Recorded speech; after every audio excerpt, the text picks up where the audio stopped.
Nós queremos, o quanto antes, nós queremos já na próxima semana ter a oitiva do general G. Dias. Esse depoimento, ele é inadiável. Eu penso até que os governistas deveriam estar defendendo a vinda dele aqui. Porque agora, pela primeira vez, nós temos um integrante do governo, do alto comando, que estava em poder de decisão, que deveria ter acionado o plano escudo e não acionou, que deveria ter acionado a força de segurança que estava de prontidão e não acionou. Houve uma sucessão de omissões que levaram a essa ocupação criminosa. Quem deu causa? Quem contribuiu para ela? Quem facilitou o processo? Veja, há informações dizendo que esse personagem teria facilitado a chegada de manifestantes, inclusive em locais de armamentos. Por Deus, nada aconteceu do ponto de vista de uma violência armada dentro do Palácio do Planalto, mas até isso está nas interceptações, nas informações repassadas à CPI. Então, sim, nós queremos a vinda do general G. Dias na próxima semana para que ele preste o seu depoimento, esclareça os fatos e, certamente, o G. Dias tem muito a dizer. Porque, primeiro, ele alerta o que está para acontecer. Ele alerta a ABIN. Posteriormente, certamente, depois de conversar com alguém, ele passa a exercer um silêncio sepulcral. Ele não responde mais, ele não toma nenhuma medida. Certamente alguém que está no andar de cima deu a ele alguma orientação. Não tem outro sentido. Ele precisa vir à CPI e esclarecer o que aconteceu, de quem foi a ordem para que não agisse para proteger o Palácio do Planalto. Senador, sobre a entrega das imagens pelo ministro... De fora ninguém consegue fazer essa alteração. Então o depoimento dele está cheio de contradição. É um depoimento de alguém que veio orientado para vender uma versão que iria agradar os governistas e queria agradar aqueles que estão a fazer a sua defesa. Mas não parou de pé. Foi só a oposição chegar e começar a mostrar as contradições que ele optou de forma absoluta pelo direito constitucional ao silêncio. E ficou silencioso, não falou mais nada. Eu disse na CPI e repito aqui, o silêncio dele disse mais do que a fala eloquente que ele fez durante toda a manhã. Ele é um estelionatário. A especialidade dele é mentir. Foi isso que ele fez aqui. Quando contraditado, preferiu ficar quieto. Como é que a senhora avalia essa possível quebra de sigilo telemático do ex-presidente Bolsonaro e uma possível convocação, talvez? Olha, eu acho que a CPI está avançando. O tempo todo, os integrantes da base governista tentam enfiar uma cortina de fumaça, tratar de temas que não tenham relação com o ato do dia 8 de janeiro. Eles fizeram isso o tempo todo. Hoje eles acharam que estava ganhando de goleada no primeiro tempo e quando a oposição chegou, viu que na verdade tudo era, mais uma vez, uma cortina de fumaça. Eu acho que a investigação tem que ser feita de maneira profunda, de maneira séria, investigando todos os lados. Veja, o presidente Bolsonaro já teve a sua vida vasculhada. A vida do presidente Bolsonaro já foi vasculhada. O sigilo dele já foi quebrado. Já foi mandado para cá todas as informações financeiras em relação a ele, sem ter requerimento. Então, o presidente Bolsonaro não tem o que esconder. Uma quebra de sigilo absolutamente ilegal. Agora, o que nós temos que avançar agora é para o G. Dias. Por que o G. Dias ainda não veio na CPI? Veja, a CPI está sendo constrangida a convocar o G. Dias, depois que a oposição insistiu aqui várias vezes para trazê-lo aqui, porque hoje ele passa a ser investigado. E a investigação aponta para alguém que estava num lugar privilegiado, posto de comando. Ele próprio alertou a ABIN do que estava por acontecer. Depois a ABIN remete a ele vários informes dos acontecimentos do dia 8. Ele passa a não responder mais. E conversas internas entre integrantes da ABIN sugerem que ele não só sabia, como ele facilitou o processo de entrada dos manifestantes. Agora, se a CPI não quiser ouvir alguém que tenha participado, que tenha dado causa à invasão do Palácio do Planalto naquele dia, a CPI não quer investigar nada.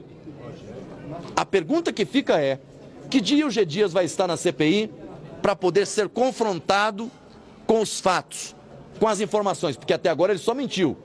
Na CPI da Distrital, da Câmara Legislativa, ele mentiu. As informações que estão no telefone do Saulo à disposição da CPI desmente ele do começo ao fim. Ele não só se omitiu, como lá tem informações de que ele participou, facilitando a entrada dos invasores. Esse é o fato que nós queremos investigar. Senador, em função do que o senhor acabou de declarar em relação ao G. Dias, os senhores vão defender, então, na reunião deliberativa de terça, que seja marcado o depoimento dele, já que já foi aprovada a convocação? Nós queremos, o quanto antes, nós queremos já na próxima semana ter a oitiva do general G. Dias.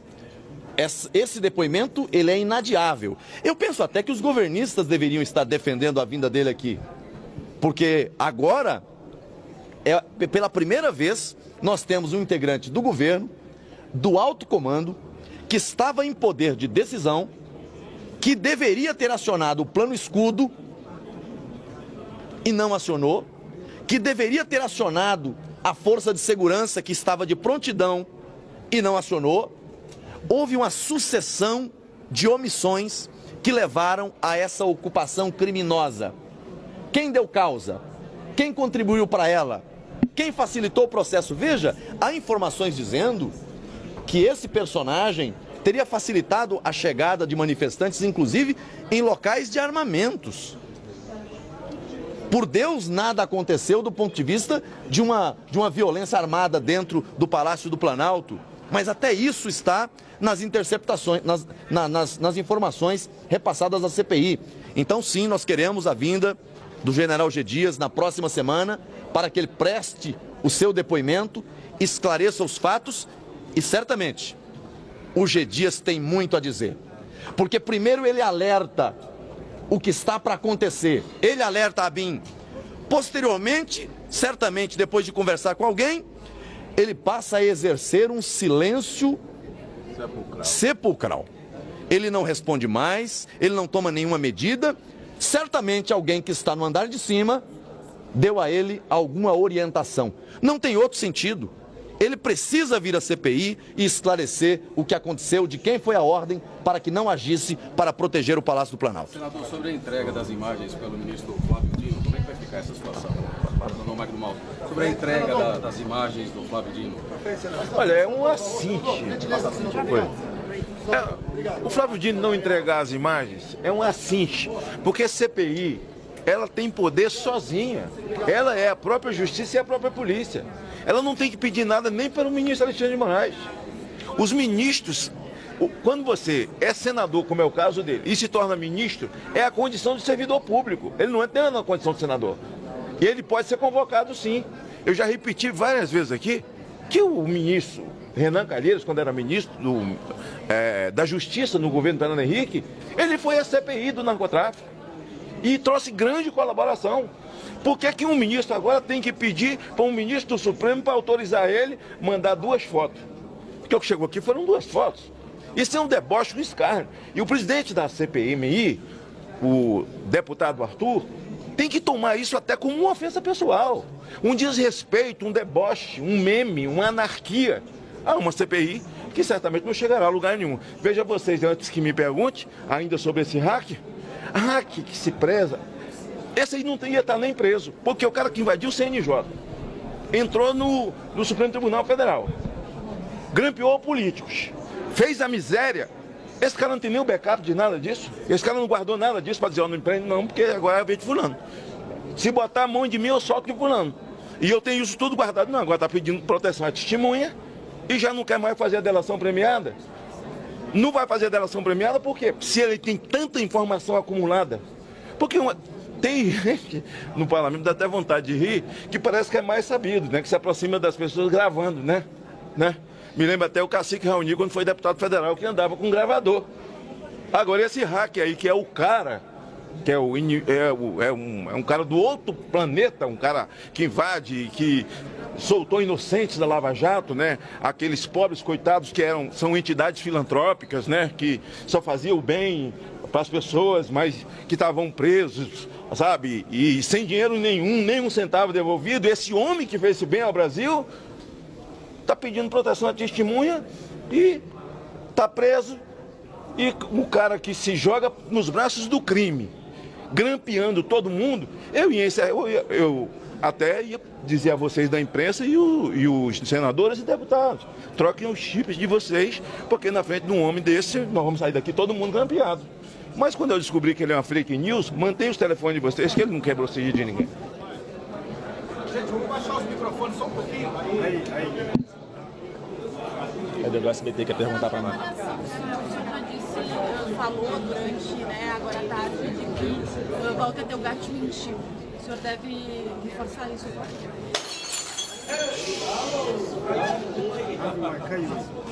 Bom, óbvio que a tarde da CPMI foi importante para desmascarar, desnudar o hacker do PT, assessorado por um advogado petista que vendia livros do PT para dar dinheiro para o hacker do PT. Então não tem nenhuma credibilidade tudo que ele falou, porque obviamente ele não tem provas disso, não tem conexão com a realidade, as acusações que ele fez com relação a tudo sobre o presidente Jair Bolsonaro. O que chama atenção, e que foi o que a oposição mostrou na tarde de hoje na CPMI, foi o ardil com que ele se aproximou da deputada Carla Zambelli para se infiltrar, se passar como um suposto apoiador que estaria à disposição para ajudar, aí sim, o presidente Bolsonaro, de forma oficial. Isso é que fica de recado aqui hoje. E as suas palavras ali, que ele tentando vincular a deputada, o ex-presidente Bolsonaro, não param de pé de forma nenhuma, porque, como eu disse, alguns dias antes dele ir até um hotel no interior de São Paulo, encontrar a deputada Carla Zambelli, e alguns dias antes ele havia declarado que vota em Lula, que faz o que for preciso para ajudar Lula, e inclusive se dizendo que caso tivesse uma visibilidade, poderia até ser candidato a algum cargo eletivo por um partido de esquerda. Alguns dias depois ele procura Carla Zambelli de forma muito coincidente no hotel do interior de São Paulo. Obviamente ele se infiltrou para tentar chupar alguma informação, não encontrou nada porque tudo estava sendo feito de forma transparente pela candidatura do então presidente Bolsonaro, e ele vem aqui, mente descaradamente e depois se recusa a responder, por exemplo, se ele teria vendido 3 caixas de uísque ao ex-motorista da Carla Zambelli, o que pode justificar a movimentação financeira na sua conta bancária e não um pagamento a ele, uma quantia irrisória. Então, óbvio que ele sai daqui completamente desqualificado e o Brasil viu a vergonha que ele passou e que a esquerda passou hoje na CPMI. Quer falar alguma coisa?